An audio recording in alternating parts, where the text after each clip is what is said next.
বাংলাদেশের জনপ্রিয় নায়ক শাকিব খান ও পশ্চিমবঙ্গের জনপ্রিয় নায়ক জিৎ একসঙ্গে অভিনয় করছেন। দেশীয় গণমাধ্যমে এমনই খবর প্রচারিত হয়, কলকাতার পত্রিকাতেও এমন খবর প্রচার করা হয়, কিন্তু শেষ পর্যন্ত তা আর হচ্ছে না। বলা যায় ব্যাটে বলে না মেলার কারণে শাকিব খান ফিরিয়ে দিলেন।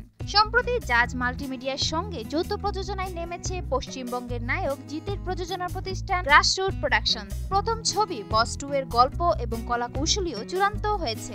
আগামী ফেব্রুয়ারিতেই শুরু হচ্ছে শুটিং।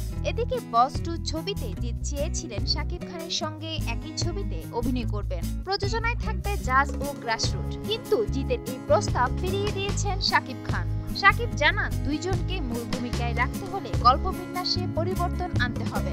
জিৎ পশ্চিমবঙ্গের সুপারস্টার আর আমি বাংলাদেশের। গল্পে দুজনেরই প্রাধান্য থাকবে, এটাই স্বাভাবিক, কিন্তু ছবির বাজেট অনেক বেড়ে যাবে। নির্মাণের আগে মাথায় রাখা উচিত লগ্নিকৃত টাকা উঠে আসবে কিনা। বিগ বাজেটের ছবি নির্মাণ করে যদি টাকা উঠে না আসে তাহলে তো আর হবে না। বাজার হলে নিশ্চয়ই জিতের সঙ্গে একসাথে কাজ করব।